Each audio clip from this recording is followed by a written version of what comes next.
to another exciting edition of the Love Power Show.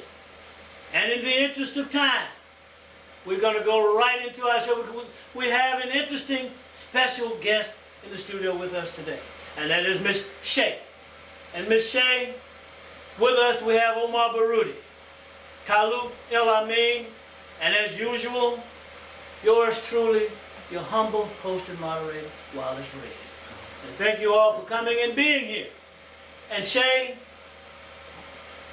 tell us a little bit about your background and how you have evolved to be this comprehensive, beautiful person, holistically healthy that you are. Thanks for having me. Yes, anytime. Thank you so much. A little background about me. I grew up in a pretty traditional household, and about 4 years ago had a somewhat a traumatic experience in a relationship, and which led me to self-evaluate my relationships, my surroundings, and my diet. And from there, I was led to teachings of Talut of bigotry.com, and from there, I learned about a film, Urban Kryptonite, and it just kind of took off from there. Okay. I changed my diet and changed my mentality and just evolved from there. So. At one time you weighed more? Well, no, I was actually the same size actually. Okay. I actually have always been pretty thin. Okay. Always. But I wasn't holistically healthy. I wasn't healthy. Mentally I wasn't healthy. Spiritually I wasn't healthy. My surroundings weren't ideal. Okay. So you can actually be thin. Yes. And be unhealthy. Absolutely. And I understand the approach you all are taking is a comprehensive approach, like you just said, spiritually, mentally, and the whole gamut, the whole spectrum. Now, Don said to me that she was obese. Right. And she bought into the same program, and she lost weight. And I think that both of you have said to me, it's not just the diet, but it's just the whole approach, including your environment. Is that right? Absolutely, absolutely. It's about complete nutritional balance of the mind, body, and spirit. Okay. It really is. Okay. Because you can eat, great food with vegetables and fruits and still be unhealthy. Mentally, you can have toxic relationships, a toxic environment that can cause you to have other issues in your body. Toxicity, toxic, poison, dangerous, detrimental, can kill you. Exactly. But tell us about the producers. One was an athlete, got hurt. He was told he'd never play ball again. Absolutely, absolutely.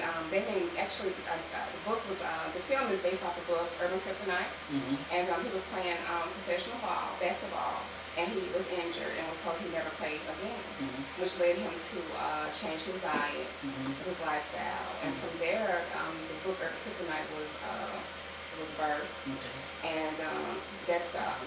Coach Cheese to Rockside, he was born in Swan. Okay. He then asked for assistance with the film, and he called up Saladin Assad, who was the film director as well. He also got in touch with Talut who supplied some of the funds for the film as well. And the film is? Urban Kryptonite Films. When and where is it? And how much are the tickets? The event is Saturday, June 27th. At 1524 Madison Avenue, and doors open at 12.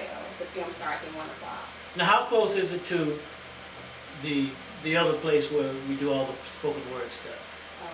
Is it pretty close to there? Probably so.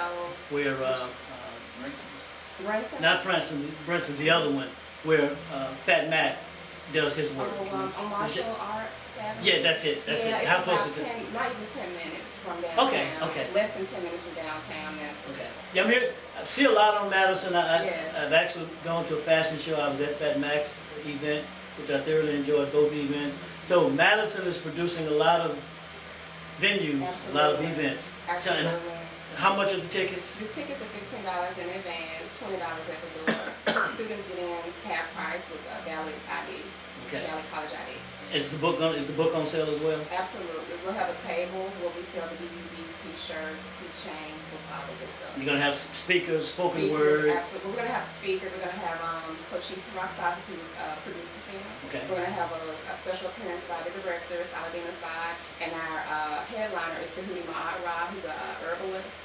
and spiritual guru out of Glendale, California, thehealthstore.com. Okay, so when you all are going to help me with my diet and weight and help me get healthy and holistic, spiritual, and yes, absolutely. There's a Q&A session. The Q&A, right? And so you'll be able to voice your concerns and questions at that point. I'll be first in line. Absolutely, great. We'll set a chair right in the front just for you. Okay. Thank you. Omar, since you have to go early, do you have a question or comment for Ms. Shea? Actually, no. I've been eating healthy since I read How to Eat and Live. I understand. So I don't know any other way. Okay. Well, I can't say that I've been that disciplined. Okay. You've been fortunate. You've been quite disciplined. 43 years. 43 years, yeah. You should be in good shape. Talut. Well, that's Omar just mentioned the history of the black community. Black communities died. Right. Concept and idea. Right. It comes from the Honorable Elijah Muhammad. And it's just bottom line. He was the very first man in the United States of America, that's Caucasian and anybody else, who said, eat this, don't eat that, right. Just right. take that out of your diet Really? and shape a diet for black Americans. Okay.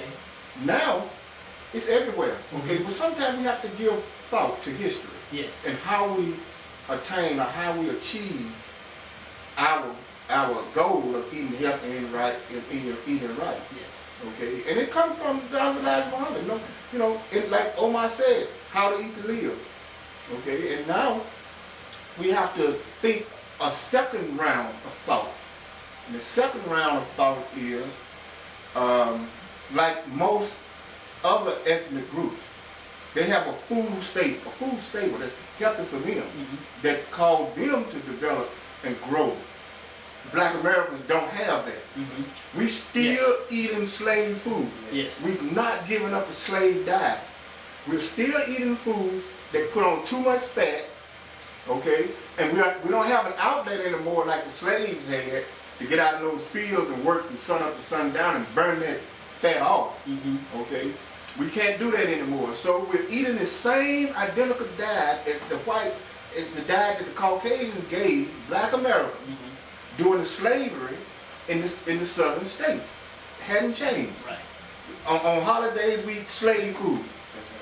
Every holiday, we eat slave food. Okay? And during the week, we eating slave food. But we're not doing slave work, and that's why we are so unhealthy. We're probably the most obese and unhealthiest people in the world. Especially in the industrial world, Black Americans are. We're dying like flies because of improper dieting. But there's no one, except this sister right here, is trying to educate us in modern day terms of what we should eat as black people to stay healthy. Okay, to live long lives. And being healthy also means we're cutting back on the cost of health care. Okay? So sometimes we have to give thought to the origin of eating right in the black community. Yeah. No one else came to us but the Honorable Elijah Muhammad, and I'm not just trumping the Honorable Elijah Muhammad up, but it's the truth. Right. Okay, Well, so I'll say I can't say or can't point to anybody other than this man who laid the foundation for the black community on eating right. Okay. Thank you. Well, I have to say that I think we should always give thought to the origin of all things together, a better understanding to further our cause. Now, I've read the book. I know about the Honorable Elijah Muhammad, but I can't say that I have been the most disciplined guy in the world. But after this event, perhaps I shall do better. Right. Now, also, Shay, come on. In the black community, we really don't have a choice. The Center for Disease Control says that 1 out of every 2, like children, will be diagnosed with type 2 diabetes by the year 2020. Wow. We're beating ourselves to the grave in mass numbers. If we go back to the way we should eat, those conditions wouldn't persist in our community. Look at the dialysis that ring the black community right now because of our diet. We eating ourselves to death, literally, because of what we put in our mouths. And what also we put in our mouths, there's so many chemicals in it. Right. You shouldn't even touch this stuff. And so, in fact, the Center for Disease Control said the average citizen is going to consume 4 pounds of pesticide per year. If I put 4 pounds of pesticide on this table and say, put this on your food every time you eat something, who would do that? Nobody. A crazy person. Right. Well, no one in the right mind. So you said we don't have a choice or die. We do If have we- a choice, and we choose to If- die if because we- we don't want to make the Right, right. Like it's so to be healthy or do this means that we die. Yeah. Shay, I want to go back to you. Sure. You guys are going to talk about and do something about obesity in terms of African Americans. Did we say something about obesity? Well, we can, not specifically so, but. I think Don did. Yeah, but I would like to say that, changing your environment can be a conduit to changing the diet. And vice versa, your diet can be a conduit to changing your environment, your relationships and whatnot. And what I found is once you start to make those changes on yourself and work on yourself, everything else falls into place.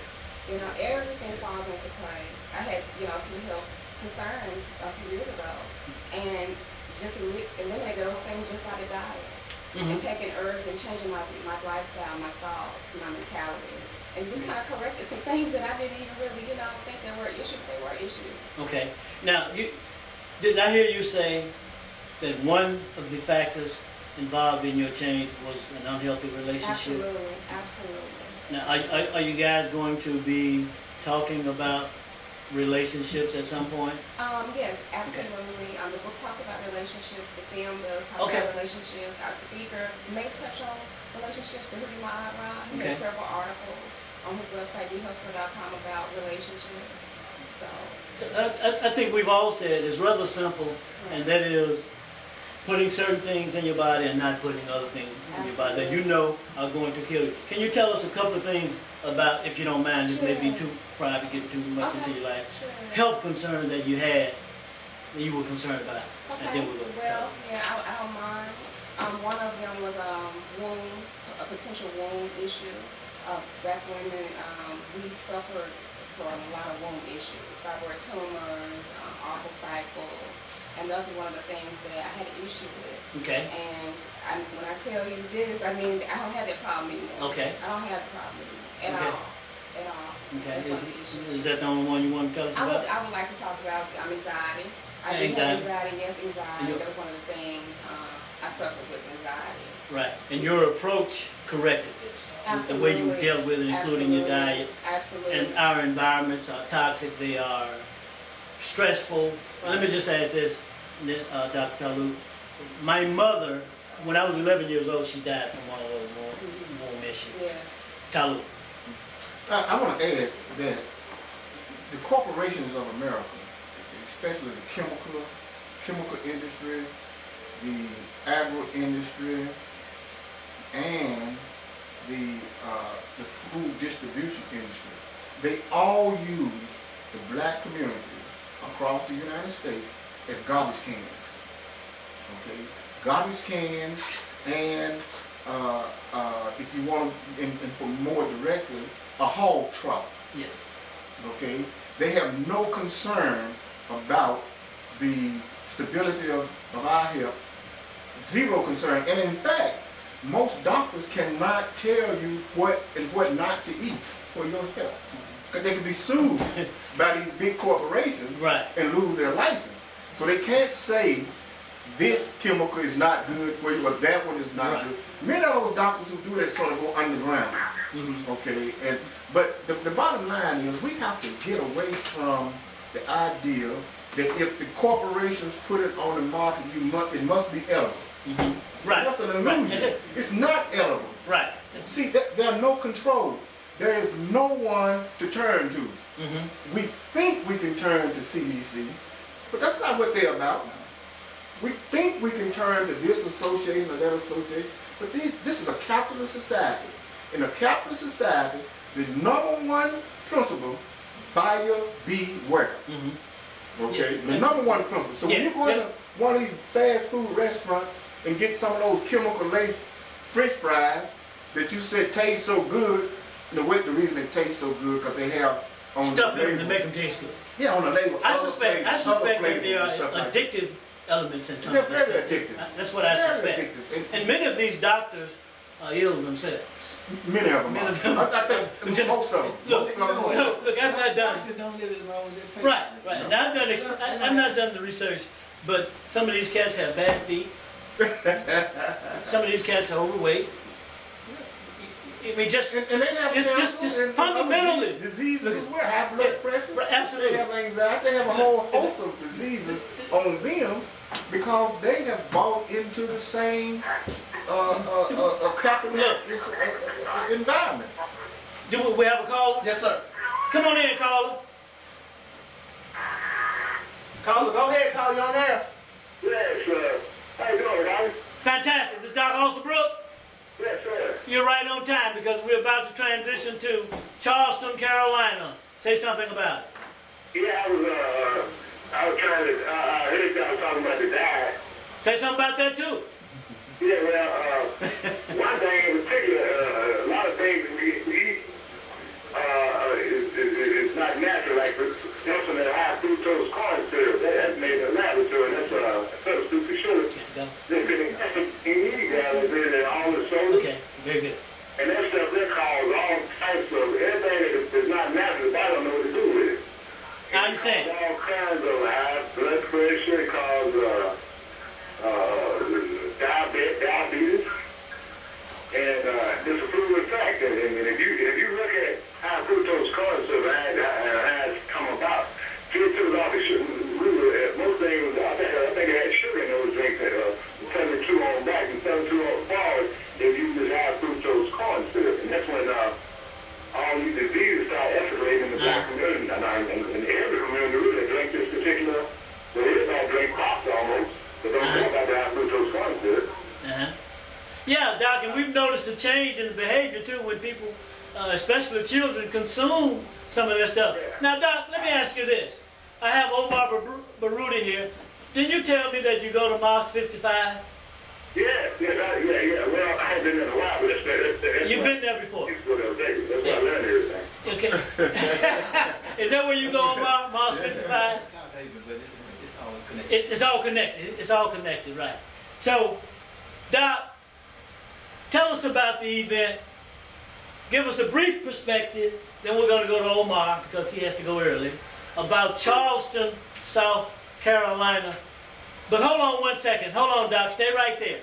Miss Shay, tell us where we can purchase our tickets. Okay, you can purchase tickets at Lynn's Salon, lynsbeauty.com, located on Springdale. You can also purchase tickets at Mama Africa, located in Whitehaven on Mill Branch and Shelby Drive. You can call 901-602-6UKM. You can also call 901-602-6UKM.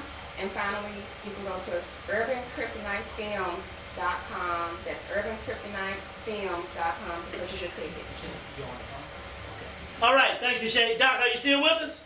Yeah, okay, what you want? Okay, what did you see? What is your take on the massacre of African Americans in this church in Carolina? Was Charleston, Carolina. They what? They've been mentally put to sleep. African Americans have mentally been put to sleep. Right. Okay?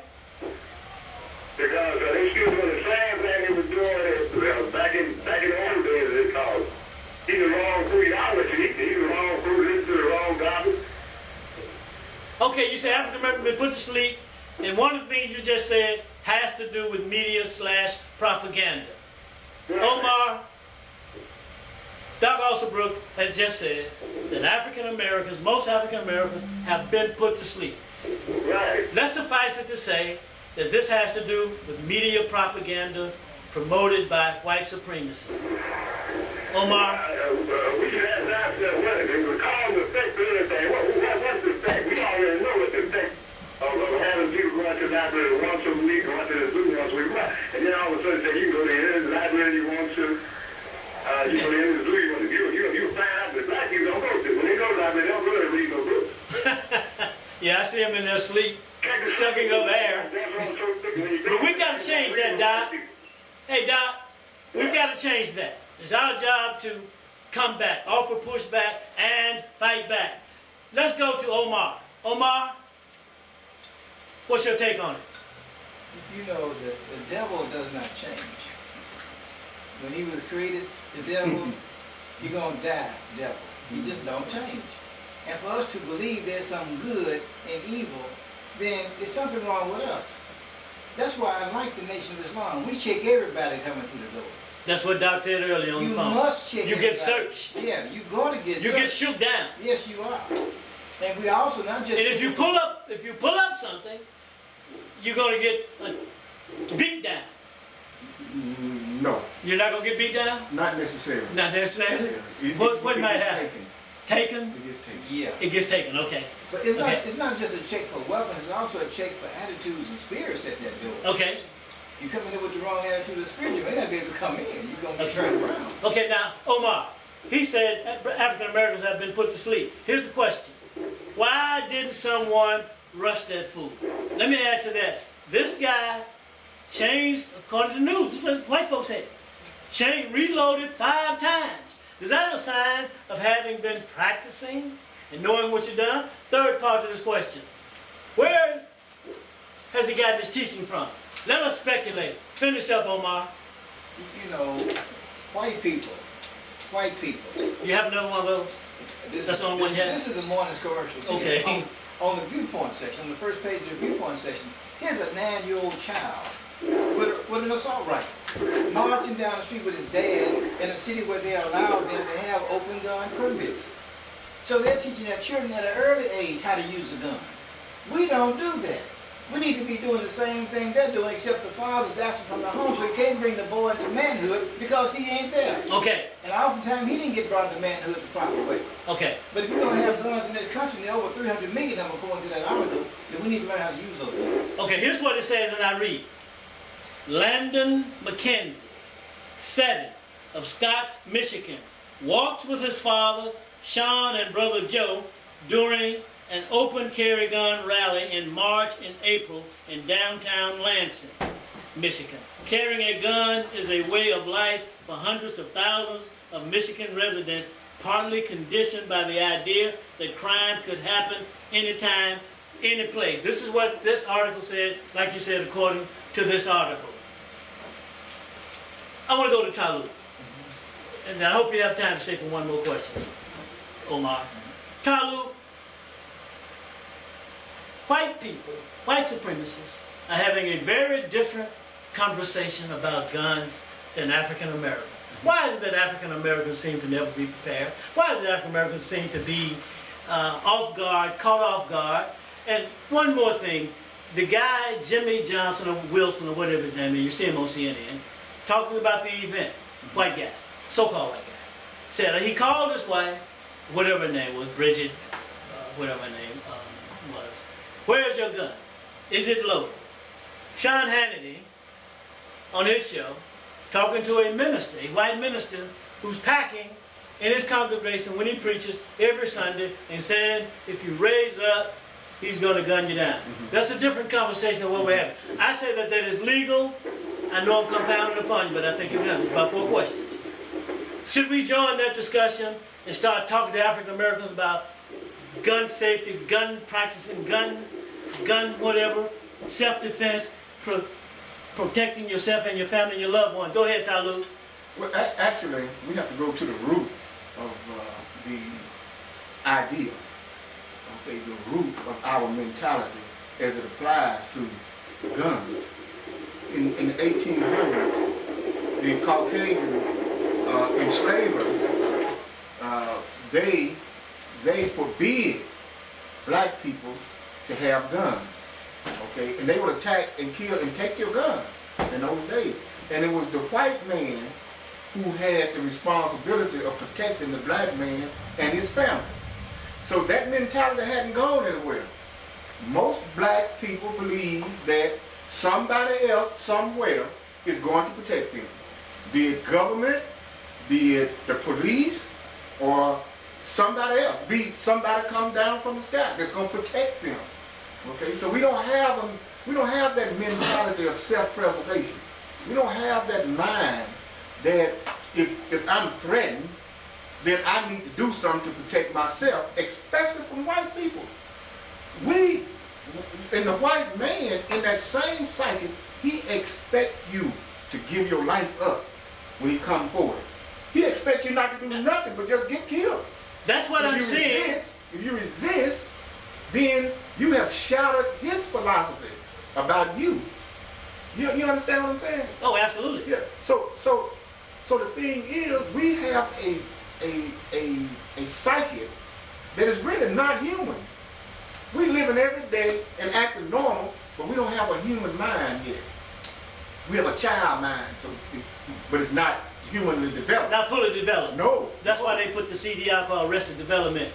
Shay, I think you want to say something. Yes, I want to answer your question. Why are we so unprepared? Yes, When please do. things happen, we don't have personal power as a people. We I don't like have that. personal power. Very good. If you don't have personal, Very well said. if you don't have personal power, you're fearful, you're unprepared, you have no control, you have no economic power, and you feel like something outside of yourself is going to change the situation. Something Something or someone outside of yourself. outside of yourself is going to change the situation or rescue you. Okay. You have to have personal power. You have to have personal power. Create your own world. You Right. create your world. Nobody else creates your world. Let me ask you this. Words are important. And Talut said something about belief. Right. African Americans and their beliefs. Right. Is that one of the most dangerous words and concepts and ideas for a group of people to adhere to and to look for something out in the sky, out in the wherever that is, to do something for them? Go ahead, Shay. Again, personal power. Personal power. My thing is that you can believe whatever you want to believe, whatever religion, background. But my thing is this: you have to have. At the end of the day, we all are individuals, and we have to have personal power. Okay, you have to got to get to the point where you realize that I'm the one creating my world. Yes. Okay, I Yes. create my world. Yes. So if something's happening in my world that I don't like, And only I can change. only I can change. Yes. It. Only Yes. I can change. Malcolm X said, put your religion on the shelf.